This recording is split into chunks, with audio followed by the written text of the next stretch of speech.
Okay, so I think that's fine. Right, is everything okay? You can hear me clearly? Everything's fine. Okay, good. Okay, let's make a start. So,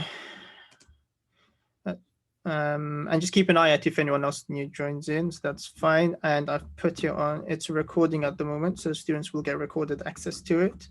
And those students that couldn't make it as well, inshallah, they'll get recorded access to the lessons. Okay, so before we start, Assalamu alaikum wa rahmatullahi wa barakatuh, everyone. Obviously, it's a very long participants list, alhamdulillah.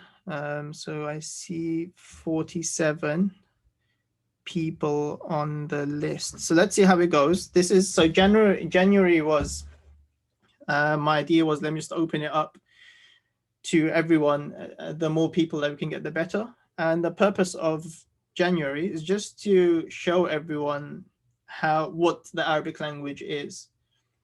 And just so that everyone knows that Arabic is something that if we actually wanted, we can study Arabic. So generally, like when I was growing up and we were reading the Quran, Arabic was something very strange to us. Like understanding Arabic didn't even cross our minds that this is something that we're actually capable of doing. That if I actually wanted, I can go and study and learn the Arabic language so that I can understand the Quran. So this concept of learning Arabic was not in my mind at all when I was growing up. So what I wanted to do, especially for January, just put it out there and for everyone to just come and sit back and observe, just to show you that Arabic is not something which is very far away. Arabic is something that whoever wants can learn the Arabic language. And you can build, by learning the Arabic language, you can build a better connection with yourself and our Creator, with the Quran, with Salah, etc. So it's not something which is far-fetched. Okay, so that's the whole purpose of January. So I want as many people to come and see what's being taught and how it's being taught. The second thing is, okay, so of course we have a very large amount of students here. And generally Arabic, it needs to be very interactive. Well, that's how I teach anyway. So all my lessons are very interactive. I want to be able to interact with the students, talk to the students. I want responses from the students. So when I teach or when I go through the content of what's being taught, I want it to be more of a conversation between myself and you, rather than me just talking and talking and talking and talking, and I have no idea who's listening or who's awake. So I don't like that at all. So of course this can be very difficult on Zoom. Ideally, the ideal place to learn is face to face with your teacher, so the teacher can see you. The interaction is a lot better, but obviously over Zoom we have to try our best. So that's the first thing. And the second thing is, so January is a trial session, and then those who want to continue after January, what we'll do is, depending on the amount of students, we'll split this class into two groups. Group one will be the slightly more advanced students who want to finish the book at a fairly quick pace. So that will be group one. Because in this group, because it's such a large group, well, we'll see how many we have that want to continue until February. So let's say in February we have about 30 students or 25 students that want to continue and start learning Arabic. So what we'll do in February, I'll split the class into two groups. So number one will be those students that want to finish the book fairly quickly and are capable of memorizing vocabulary and picking up concepts a lot quicker. So I'll place them in group one. And those students who want to take it very slowly. So let's say you're, those older students who have not been in touch with learning. So it takes you a bit longer to learn Arabic vocabulary. or it takes you a bit longer, you just want to take it a bit slowly because let's say your occupation, you're a bit busy and you don't want to go so quickly. So what I'll do, I'll place you in, you can opt in to join group 2, so you can do it a bit slower. So right now in this group, there'll be many people that have a very high capability. Some people have a low capability. Some people will have a low capability. Some people will have a lot of time on their hands. They want to dedicate, mashallah, an hour every day to Arabic. Some people have less time in their hands. Maybe they'll dedicate 15 minutes a day to Arabic, or 20 minutes 3 times a day. So everyone has different capabilities and different different capability and different time. So it wouldn't be fair to put everyone in the same group. So let's say those people want to go forward a lot quicker and have a very high capability of memorizing things very quickly. It wouldn't be fair to put them with this, with those students who want to go very slowly. So that's what I will be doing, inshallah, so from February. So those of you students are, let's say, joining in January and thinking, no, what's going too slow for me. I want to finish the book. So don't worry about that. So I will inshallah facilitate for that after January. So, okay, so that's the second thing I wanted to mention. What else did I want to say? Yeah, so now with Arabic, my goal. So now what is the purpose of basically why are we studying Arabic here? So the purpose of studying Arabic isn't just to be able to have an Arabic conversation with someone, or isn't so I can go to the shop and I can ask, can I have some sweets, please? And that's not the purpose of learning Arabic. And there isn't really much benefit in that. So will you test us to assess where we are at? Okay, good question. By the way, if anyone has any questions throughout, feel free to post it on the chat. So whenever you want to stop me, you can ask me questions.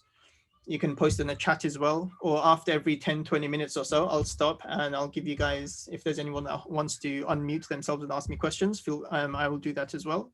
And if while I'm talking, if anyone wants to ask me any questions on the chat, feel free to post your questions as well. Okay, so let me just go to the first question. Will you test us to assess where we are at? Yes, I will be testing you after January. So the first, so January is just a trial session for everyone and anyone to join and just to observe. And then from February, we'll have the students that are inshallah dedicated to continuing and studying Arabic with me. So then after February, the lessons will get a lot more personal. And I will want to know as much as I can about all the students in terms of how much time you can give me to learning Arabic. If let's say I can push you a bit further because you can give me more time, I will give you, make a program for you. And I'd like to test, if let's say you've studied Arabic beforehand, we can have a meeting outside of the class time and we can discuss how much you've learned and how quickly you want to go, how you can benefit, etc. So after February, the relationship with the students will be a bit more personal. So I'd like to get to know all of my students who are studying with me, inshallah. So it won't be just a lecture and I have no idea who you are, because I don't like that at all.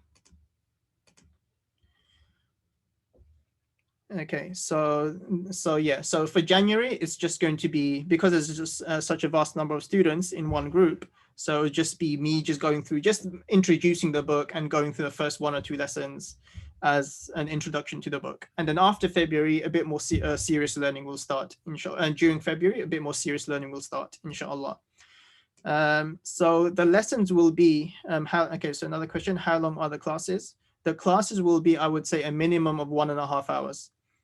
1 hour is way too short to be able to teach the lesson and then to interact with all the students in class, to practice speaking. 1 hour is way too short. I would say minimum everyone should be expecting is 1.5 hours, and the maximum is 2 hours. So minimum 1.5 hour class, I would say, and maximum it will never go over 2 hours.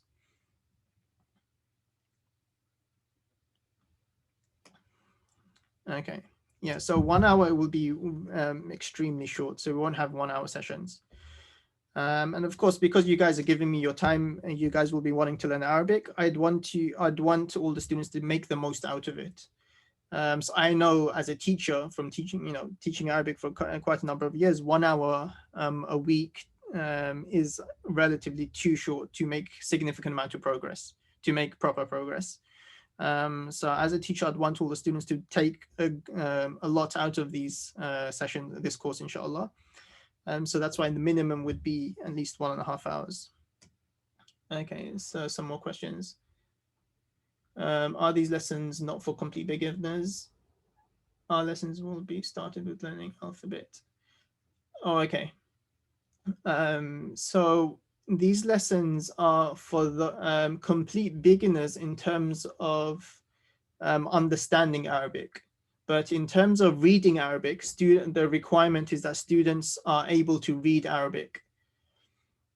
So the requirements of this lesson is that a student should be or must be able to read Arabic. The fluency in reading Arabic is not so much of an issue, which you can get by, although ideally everyone should be fluent in reading Arabic, ideally. But let's say you can read Arabic, but you're not as fluent, then that's not too much of an issue. All it means is that you'll just have to try extra hard to make your fluency as you're going along, reading on, practicing your fluency. So yeah, so basic requirement is that you should be able to read Arabic. The pronunciation of your letters is not so vital. So if if you're scared that you don't know how to pronounce the letters properly, that's not an issue. If you're not that fluent, again, that's not an issue either. That's just means that you'll have to try harder, trying to make it, as you practice, trying to make it more fluent. If we miss a class, where will the recording be available? For the time being, if you miss a class, or even if you don't miss a class, all the students will have access to it. For the time being, it will be on YouTube. So the first 1 or 2 links will be a public link. So the first 1 or 2 lessons that we do will be on a public link on YouTube, and thereafter it will be on a private link. So all the students will have access to the private link, so you can catch up on any missed lessons.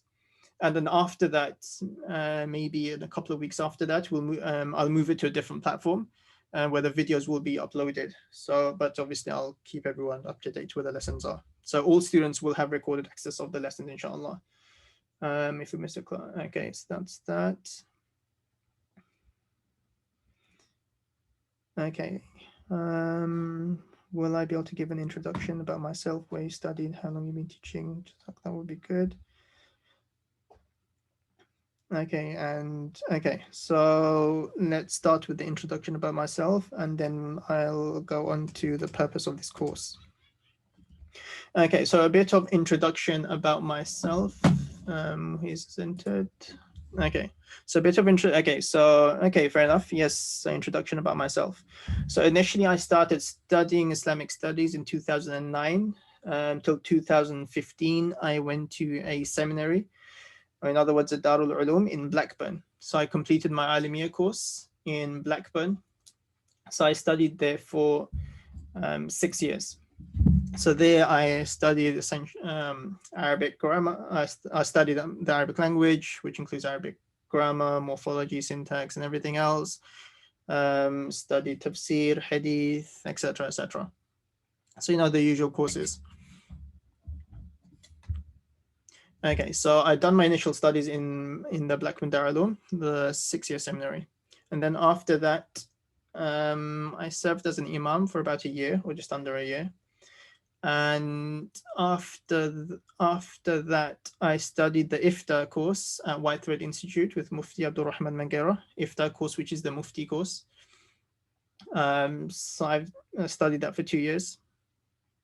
And thereafter, I studied Islamic studies in Arabic at SOAS. I'd done my master's in Islamic studies in Arabic at SOAS University. So that's my study background. And in terms of my teaching background, so let's see. So I started Darul-ilm, which was basically for about 4 or 5 years now, I think 4 or 5 years. So it initially started off with children.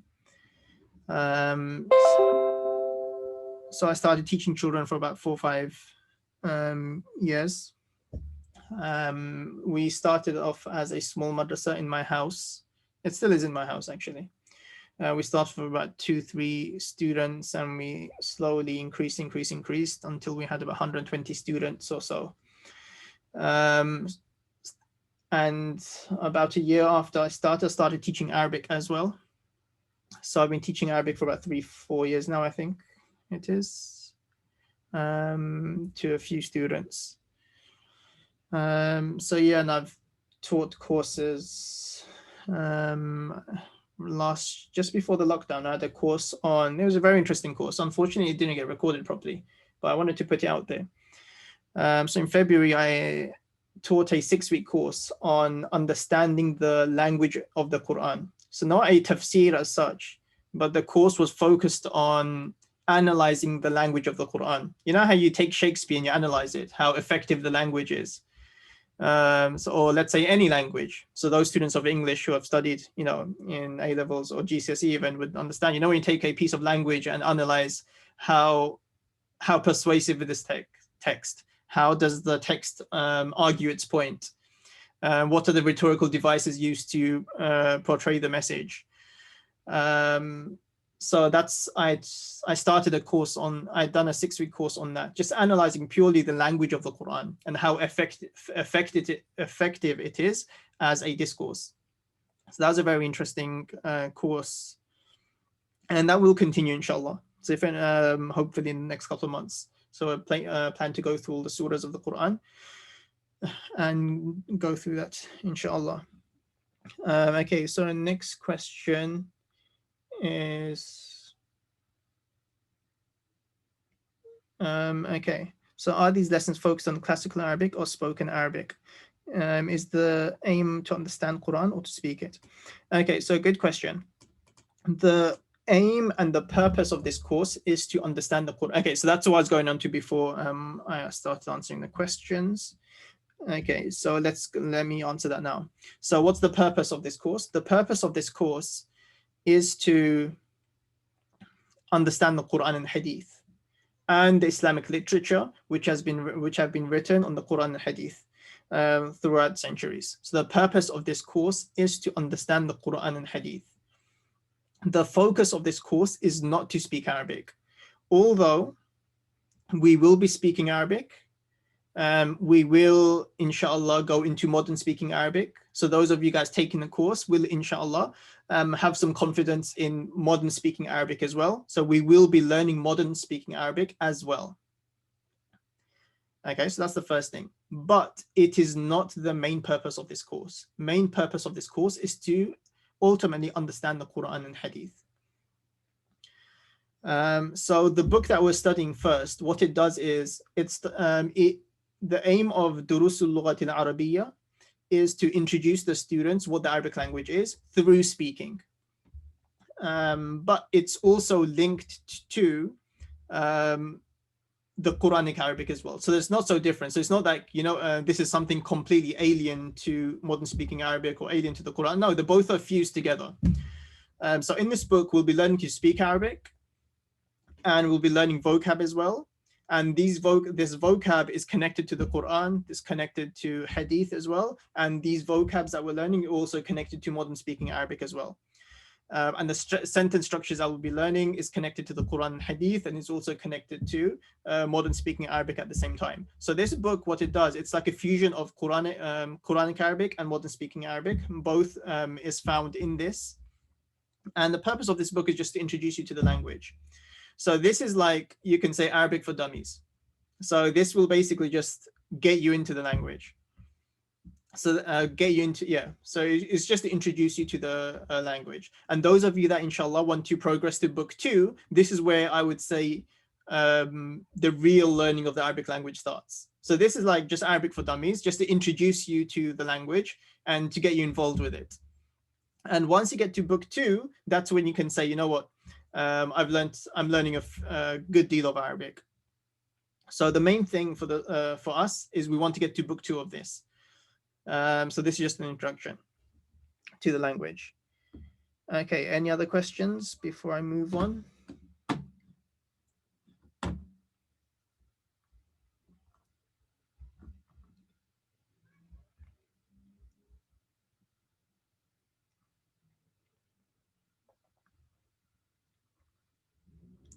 Okay, so and I just wanted to emphasize this point again, just for those who came in later. In February, I will split this class into 2 groups. Group 1 will be for those that want to go at a faster pace and want to finish this book fairly quickly. And group 2 will be for those who want to go at a slower pace and want to take time in finishing this book because of, let's say, your occupation or the time that you can dedicate to it. So that's fine. So if you think that this lesson is going too slow, don't worry about it. In February, things will change, inshallah. Okay, so let's just have a quick discussion. So ideally, I would like to know your names and where you guys are coming from, why you guys want to learn Arabic, what motivated you to join this course. I want to know all of this stuff about you guys, just because there's so many students at the moment. We're going to need a 5-hour session to go through everyone, so I'm not going to be asking you guys these questions. So at February, once the group gets smaller, and I've split you guys up, then we will have a lot of conversations throughout the class, inshallah. So right now we have 50 participants in this class. So in February, inshallah, once the groups are smaller, then the class will be a lot more interactive and a lot more personal, tailored around the students. How long is this course? Is Book 2 going to be part of this course? Okay, or is there a separate course? How long is the course? Okay, so is Book 2 going to be a part of this course? So what I will do is, so what will happen is, let's talk about the fast-paced guys, the students. So this book, I would say, could take about 4 months to complete. Depending on the pace of the class. After February, we'll figure it out. I'd say minimum will take you 3 months. It could be 4 months. It could be 5 months. It could be 6 months, depending on the dedication of the students, and how much you want to study. So after the book is finished, I'm going to give an exam to the students, and those students who are capable, let's say you get 60% or more in the exam. 60% is quite a low number. So I was thinking about what to make the exam mark. Maybe I'll make it 60%, but generally I personally consider 80% as a pass. But anything lower, you need to work on it. But let's say, for argument's sake, let's say 60% is the pass mark. Those students that pass will be able to proceed on to book 2. Because unless exceptional circumstances, then maybe we can consider. So, but at the end of the book, there will be an exam, a test, and maybe even halfway through, I'll give you guys a test just to make sure everyone is trying and making effort in the book. Because sometimes what happens is when we're not getting tested as much, we become a bit more lazier. But anyway, in February, the lessons will be a lot more interactive anyway. So I'll be speaking to you guys, will be speaking to me. So I know exactly who's doing what in February. So after, let's say after 4, 5, or 6 months, this book finishes, then students will be able to go on to book 2. And once book 2 finishes, then students will be able to go on to another book, either Qasasun Nabiyyin or Arba'un Hadith, or etc. etc. And once these books finish, then students will be able to progress and progress and progress and progress and progress. There is no limit to what you can study, inshallah, with us over here. So my plan initially is to start off these basic Arabic courses, and then those students who, let's say, I find, even let's say 2, 3, 4 of you guys are dedicated, then what I'd want you to do is move on to the next book. And let's say you complete the next book and you've studied Arabic, we're going to be doing Arabic grammar, morphology, everything like that. Sarf, Nahw, everything will be covered. Then even if there's 2, 3 of you guys, then we'll move on to a next stage and next stage and next stage and next stage. until you guys can master Arabic, you've mastered the Quran, etc., etc. So my plan, my goal is to have a dedicated number of students who truly want to learn Arabic, and I want to be able to teach you the translation of the Quran, the tafsir of the Quran. I want to be able to teach you the books of the Arabic language, of adab, of balagha, of eloquence, etc., etc. So I want to be able to have a group of students I can teach as much as possible. But for that, obviously, we need dedicated students. We need students that have time and are motivated to learning Arabic. So hopefully, inshallah, from this we'll get, even if it's one or two or a few dedicated students, inshallah. So that is the plan. I want to be able to teach you guys as much as possible for a very long time. So the first batch of students we started, when I first started teaching Arabic, we had about 16 students in total. And slowly, well, because people, they find it difficult to stay motivated and continue, genuinely people drop out until we've had about 3 students that have been with me for about 2-3 years. So even if there's 1 student, I will still continue the lesson, inshallah, and it will continue. So that's that. So someone's asking me again, how long is the course? So book 1 will take about 4 to 6 months to complete. And so that'll be the first course, which is on Medina book 1. And those students who pass the final exams will be able to go on to book 2, which is it's quite a long book, and it's very difficult as well. How long that book will take, I'm not entirely sure. We'll have to decide. We'll see when the time comes. So this initial course is about 4 to 6 months.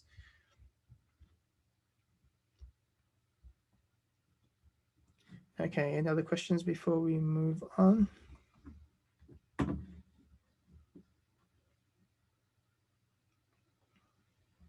Okay, so if there are any other questions. Okay, what if you've already done book 1?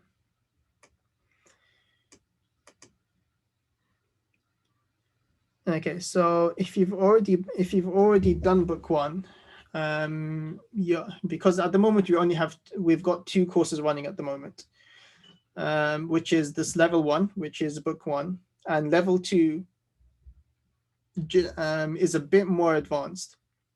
We're doing Qasas al-Nabiyyin, and we're doing Arba'in Hadith, and we're doing a beginner's book on speaking Arabic, which is Al-Arabiya Bayna Yadayk. But the students in that class are expected to know the basics of Nah, and basic, especially Sarf, so the past tense verbs, the present tense verbs, the command verbs, the basic. They should have a good understanding of the Arabic language already. So if you feel that you're more suited for level 2, you can message me afterwards, and you can enter the level 2 classes. What you can do, if anyone has done book 1 already, you can privately message me and I'll assess you, see if you'll be suited for that class or not.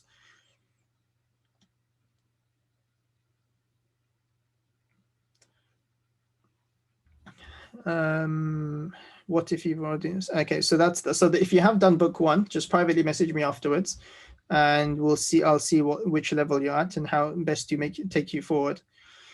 And those of you students that have studied a bit of Arabic before, another thing I'll be launching another day where we'll go through a book called 10 Elementary Lessons of the Arabic Language.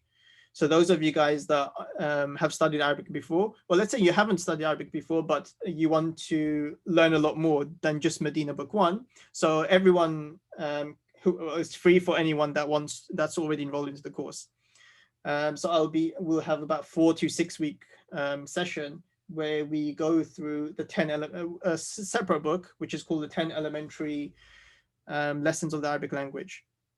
So we'll go through that. So those of you guys that want to learn a bit more, but it won't be compulsory for everyone to join, because I did promise it's a 1 day a week course to everyone. So it will still stay 1 day a week. But those students who want to learn more and can give another day, then you are free to also join and do this book with us as well. So that's another book that we'll be studying.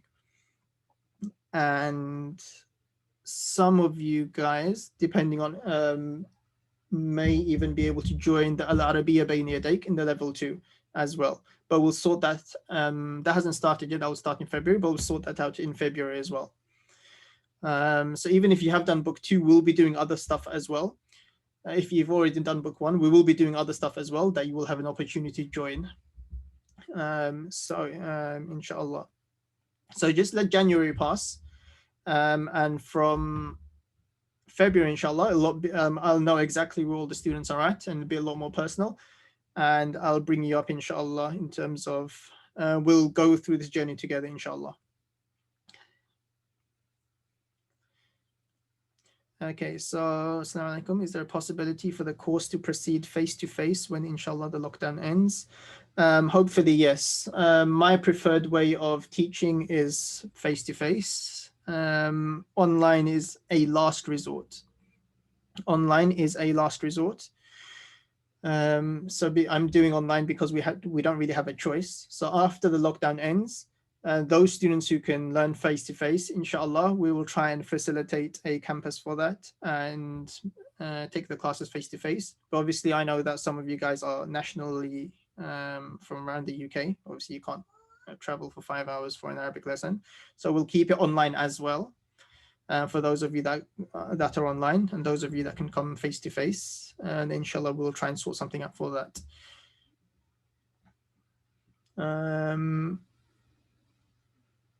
Let's see some more questions. Is book 2 going to be part of this course? Yeah, so I think so. Yeah, book 2 will be a part of this course, yes, but not everyone is forced to proceed to book 2 if you don't want to. If that makes sense. So after you finish book 1, students will be given the option. Would you like to continue on to book 2? If you've passed the exam and you'd like to continue to book 2, then yes, you'll continue to book 2. But if you think, you know what, I think that's enough, I don't want to do any more, then that is also fine. Okay. How long? Okay. Is there a possibility for the course? Okay, I've done that. Are we going to pause for Ramadan? Okay, that's a good question. And to be honest, I haven't really thought about Ramadan. Ramadan is quite soon, isn't it? 2 or 3 months away. We'll see what we do for Ramadan. Maybe we will pause. Or maybe I'll just give you guys some basic homework, revision homework to do throughout Ramadan. Yeah. So let me think about Ramadan, and we'll discuss it with the students, inshallah. It's up to the students. I'm here to facilitate for what the students want. So let's say if the students, 100% of students want to study in Ramadan, then I will make myself available for that. But if, let's say, the students don't want to study in Ramadan, then that is also fine as well. I'll just maybe give some basic revision work to do in Ramadan, just to make sure that after Ramadan, you haven't forgotten everything, and we can continue from where we left off. So that's not an issue either. So either way, it's fine. Okay, by the end of the book 1, will the Quran be comprehensible? No. Book 1, remember, is just an introduction to the Arabic language. When you get to book 2, that's when the real learning of the Arabic language usually kicks in. So book 1 is just an introduction. Whereas, of course, you will learn a lot of words and vocabulary that will come in the Quran. You learn a lot of sentence structure. But yeah, so you will learn a lot of Arabic. So don't get me wrong. Don't think that you won't learn anything. No, you will be learning a lot of Arabic.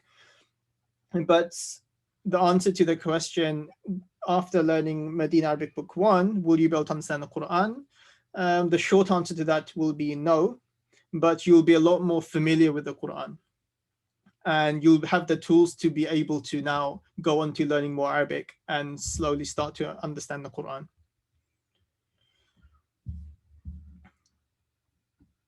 Okay. Okay, so if anyone still has any questions, just feel free to put it on the chat and I'll come around to the questions. Okay, so the first thing is, why study the Arabic language? So remember, our focus isn't to be able to converse in Arabic or to go to the shop and ask for a bottle of water. So that's not our focus of this. Our focus is to understand the Quran and Hadith. Allah subhanahu wa ta'ala chose the Arabic language and singled it out for his final revelation to last until the day of judgment. So this is why Arabic language is so significant. That Allah, out of all the languages that existed, or if Allah wanted, Allah could have made the final revelation in multiple languages. But Allah specified the final revelation, which is to be a guide until the day of judgment, the Arabic language. So this is why it's so important for us to learn the Arabic language so that we can understand the Quran. And that is the purpose of the Quran. That's what Allah says in the Quran. Indeed, Allah says, indeed, we sent down the Quran, جَعَلْنَاهُ قُرْآنًا عَرَبِيًّا, that we made it in the Arabic Quran, so that you may understand it, لَعَلَّكُمْ تَعْقِلُونَ, so that you may understand it.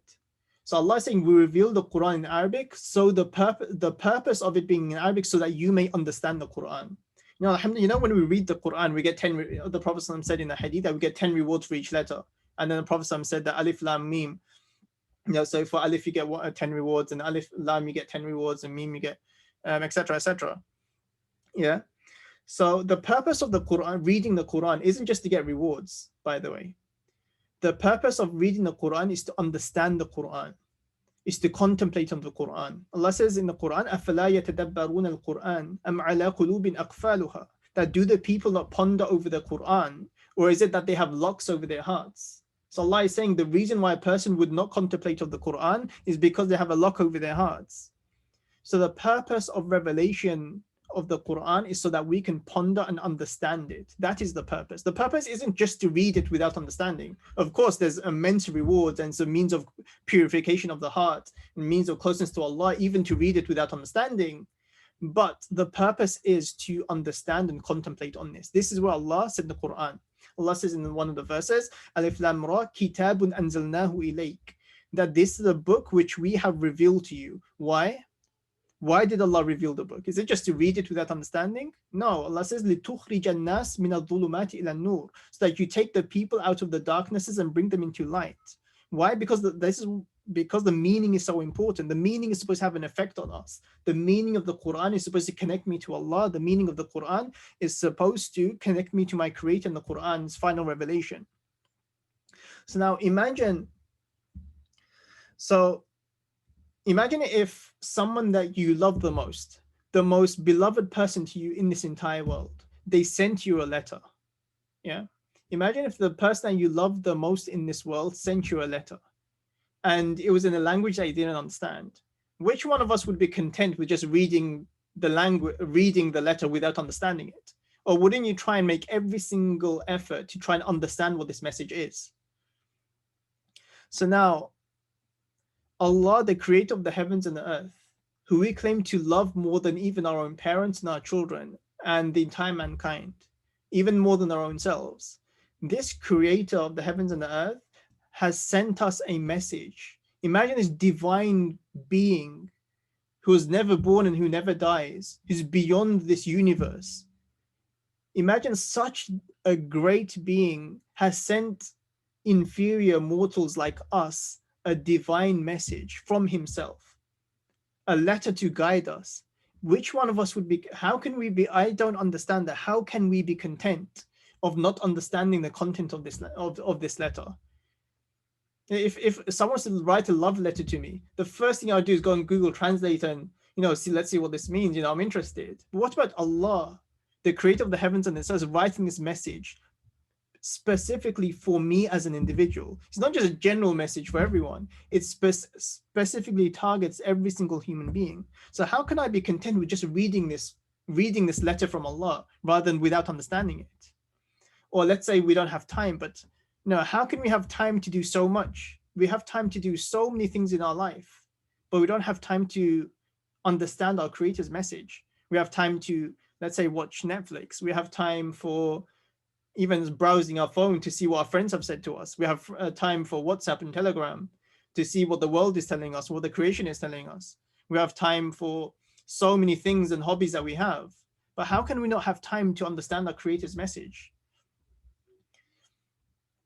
So this is very important. The purpose of studying Arabic is to understand the Quran. And number two, it's also to understand the hadith as well. Is to understand the Quran and to understand directly the hadith of the Prophet ﷺ. The Prophet ﷺ is the greatest of all teachers. And the Prophet ﷺ was sent as a guide and mercy for you and me today. Okay, so one of the purpose is to understand the hadith of the Prophet ﷺ, so we take knowledge from the Prophet ﷺ directly. And and number two is to build a better relationship with the Quran, obviously with Allah, to build a better relationship with the Quran as well. So you know how we like watch on on TV, the Islam channels, and we see the Imam of Saudi Arabia. He's praying Salah and he comes across a verse and he's crying and crying and crying, and we admire them, because the effect that these verses they have on these Arab shuyukh, mashallah, and these Imams. Now, don't we want to be like those people that, when we're reading the Quran and we cry profusely? Abu Bakr radiallahu anhu used to have that quality. Whenever he'd recite the Quran, he'd cry because of how these verses would affect him. So generally the Quran has this effect on us. We need to understand what the message of the Quran is. We need to understand what the Quran is saying. And another reason why we need to learn Arabic is to understand the i'jaz of the Quran. Why is the Quran a miracle? As Muslims, we say that, the Quran is a miracle. The language of the Quran is a miracle. Then the next thing I would ask you is, how is the language of the Quran a miracle? Can you explain that? Generally, as Muslims, we're like, I don't know. I've just heard it from someone. And then the Imam told me. So that to appreciate the miraculous language of the Quran, you need to have you need to have a good understanding of Arabic. So make one of your intentions of learning Arabic to understand why the Quran is a miracle. So, and once you start learning the balagha and the language of the Quran, then the Quran will amaze you. The Quran will move your heart once you read it. And you'll see, like, why does Allah use this word instead of another word? Like, for example, I was reading وَالنَّازِعَاتِ. So first Allah is discussing something, a different topic. And then Allah wants to move on to the Day of Judgment. So it's a sudden change, which in Arabic we call iltifat. So that Allah uses فَإِذَا جَاءَتِ الصَّاخَّةُ. Allah says in the Quran. So Allah uses, to say the Day of Judgment, Allah uses the word sakha over here. So why does Allah use sakha instead of qiyamah, when the Day of Judgment will come, when qiyamah will come? Or why doesn't Allah use as-sa'a here? فَإِذَا جَاءَتِ السَّاعَةُ. When the sa'a, the last hour, arrives, then such and such will happen. Why does Allah use sakha here? So Allah uses when the screeching, it gives that screeching effect. So the sound itself has a sakha. When you say screeching. So this sound, this word Allah uses, sakha, has a very long mud in it. So just how the meaning is screeching, the sound itself portrays that effect. So you get that a lot in the Quran. Or you have alliteration in the Quran. Allah says, أَنَّا صَبَبْنَا الْمَاءَ صَبًّا. So when Allah is talking about that, the gifts that Allah has given to the human beings, Allah talks about how Allah brings down rain in abundance. So to portray that abundance, Allah uses the alliteration of ba, أَنَّا صَبَبْنَا الْمَاءَ صَبًّا, to give the effect of coming down continuously. And شَقَقْنَا الْأَرْضَ شَقًّا. So, and we cleave open the earth. And so, that cleaving open is a very harsh thing that happens. Allah uses shaqqa, shaqaqna, alliteration of the letter qaf, which is a very harsh letter. So when you understand and appreciate Arabic, when you read the Quran, you'll appreciate it. Why is this word used over here? Why did Allah use this word instead of this word? What effect is this? What effect is this word having on my heart? So you'll only understand this once you know the Arabic language. They're just one or two examples that just came to my mind right now. But yeah, every surah is full of this. So to appreciate the Quran, this is why you need to know the Arabic language. Translations do not do justice to the Quran. The translation is another person's attempt to tell you what Allah is telling you, but it never does justice to the divine speech of Allah. the effects of the Arabic words, of alliteration, of these rhetorical techniques, etc., is everything is missing in the translation. So that's why to truly appreciate the Quran, you need to know the Arabic language. And also, once we learn the Arabic language, it will make salah more meaningful as well. We'll get to connect to Allah when we recite the Quran. We can cry when we're performing salah.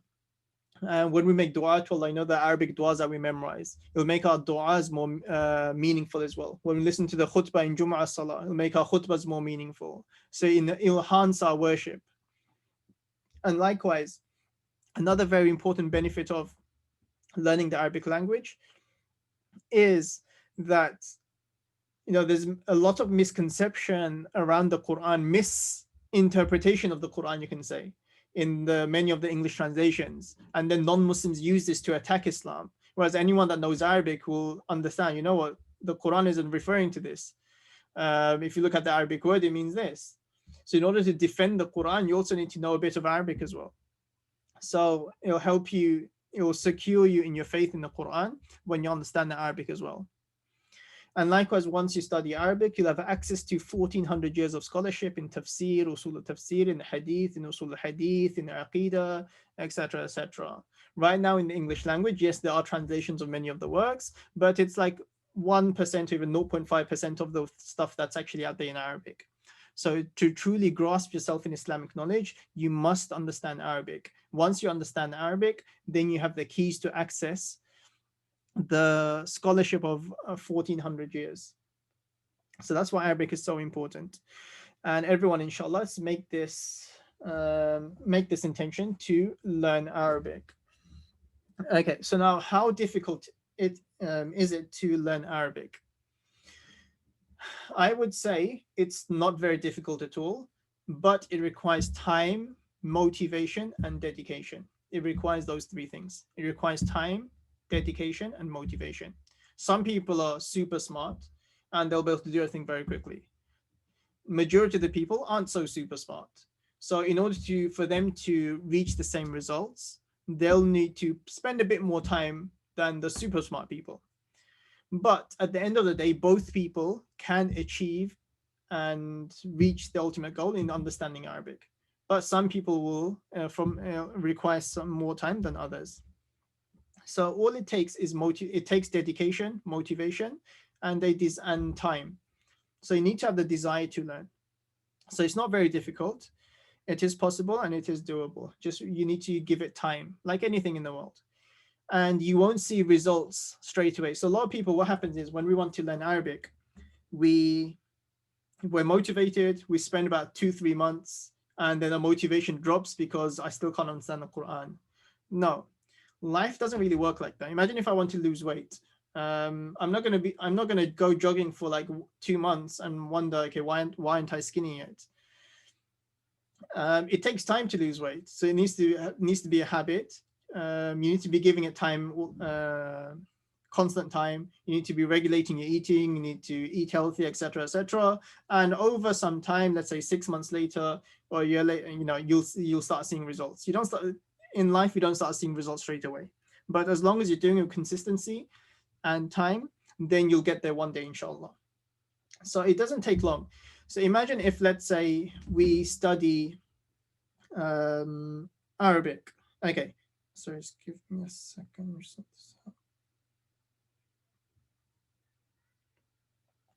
Okay. Okay, so obviously we need willpower as well. So now to study Arabic, we need willpower. So that's obviously there. Without willpower, we can't do anything in life. And also we need not just willpower, we also need a why. We need to constantly remind ourselves why I'm learning Arabic. If you don't have this why in front of you, what happens is you lose motivation quite quickly. Or if you don't have a why in front of you, your willpower is not enough. Let me give you an example. So let's say if I was to ask one of you guys, there's a 20, and I have to tell one of you guys that there's a £20 note on top of my roof. Who's going to go get it? No, I doubt anyone will be prepared to climb all the way onto the roof just for that £20 note. Why? because it's the why, the reason isn't big enough or strong enough. But if I was to say, you know what, your child is stuck on that roof and is about to fall. Now forget the £20. You'll make your quickest way up there to save your child. Now, what's the difference between scenario 1 and scenario 2? The difference is in scenario 2, the why was a lot stronger. You had a greater reason to do it, so you'll make sure you do it. So this is why for the Arabic language, our why needs to be very strong, and we need to continuously remind ourselves why I'm doing this. And that's why I discussed to you the purpose and the benefit of studying the Arabic language in the beginning. So you guys need to have that why. As soon as you lose that why, then what happens is your motivation, your willpower will also go down, and then Arabic will come to an end, which we don't want that. So now, what do you need? So now, in order to learn Arabic, do you need to quit your job, forget your family, and seclude yourself in a cupboard and with an Arabic book in your hand? Do you need to do that? No, you don't need to do that either. What you need to do is dedicate some time a day. So let's take 20 minutes a day. So let's say most of you guys, or all of you guys, are able to give 20 minutes a day. Generally, everyone can give 20 minutes a day. If we imagine how much time we spend on our phones or watching stuff, everyone can, I believe, give 20 minutes a day. So let's say we give 20 minutes a day. In a week, that'll be 140 minutes. Yeah. So in 1 week, that'll amount to 140 minutes. And in 4 weeks, that's 560 minutes. Just by doing 20 minutes a day, which is about 9 and something hours in 4 weeks. In 6 months, that translates to 56 hours of learning Arabic. So imagine learning Arabic for 56 hours. You'll know a great deal of Arabic. In 1 year, that'll be about 112 hours. And in 5 years, that'll be 560 hours. So just by doing 20 minutes a day in a year, you would have done 560 hours of Arabic.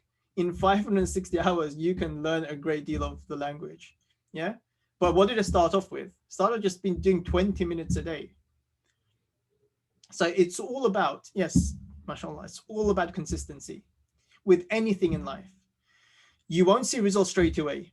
Yeah. So don't think, you know what, I'm going to do 4 months of Arabic, and if my friends don't think I'm an Arab after 4 months, you know what, I'm going to quit. No. So let's say in 1 month, you won't see huge results. In 2 months, you won't see huge results. In 6 months, you might not even see huge results. But imagine you've been doing this for 5 years, or 2 years, or 3 years, or 4 years. That's when you'll start seeing the results. Then that's when you'll be like, you know what? All this learning Arabic has changed my life. So I have such a good connection with the Quran, my salah, my Allah, everything. Yeah. So it's all about do it in a manner that you can digest. So don't think, you know what, I'm very motivated after today's lesson and I'm going to be learning like 5 hours every single day. Then after 2 weeks, you realize, you know what, you've got this responsibility, you've got this responsibility, like, you know, I can't do it anymore. No, start with a small amount.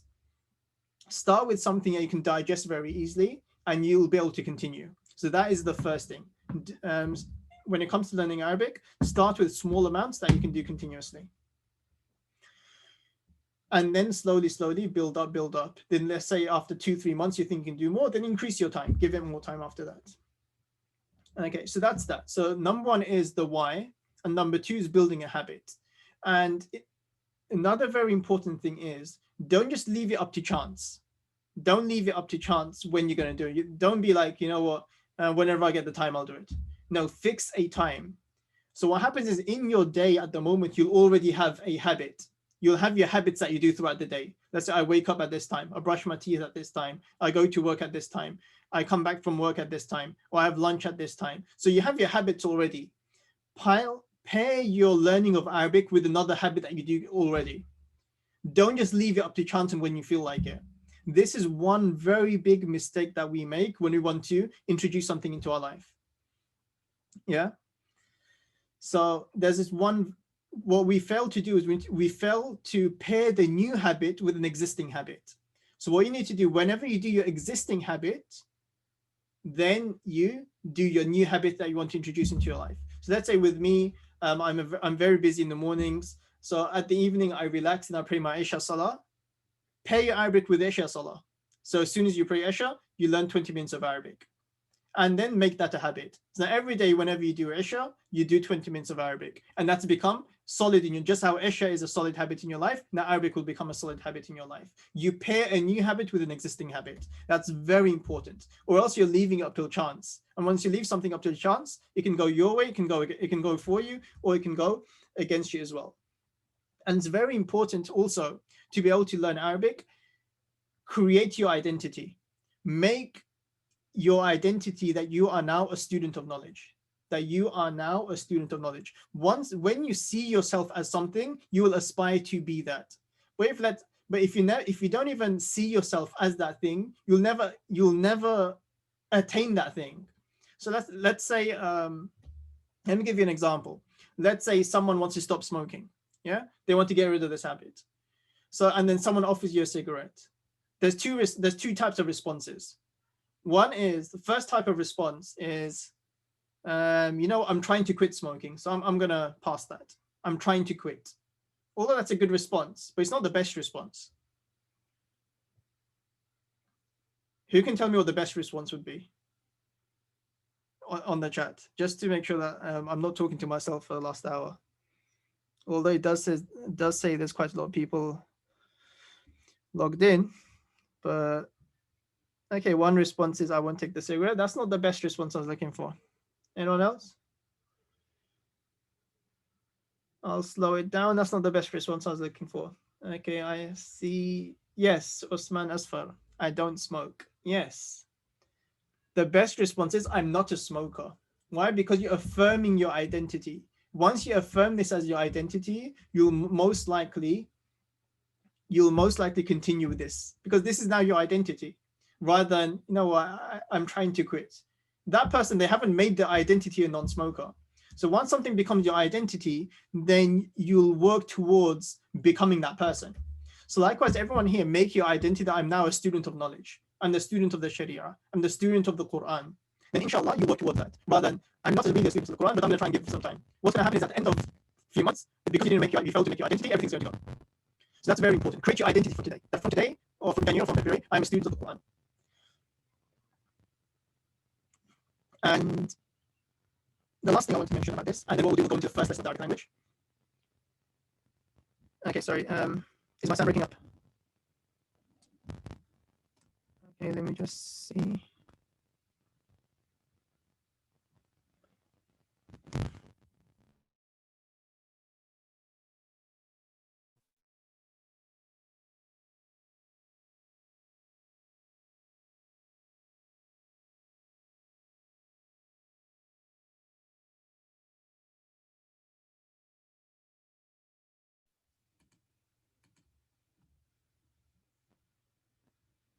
Okay, what about now?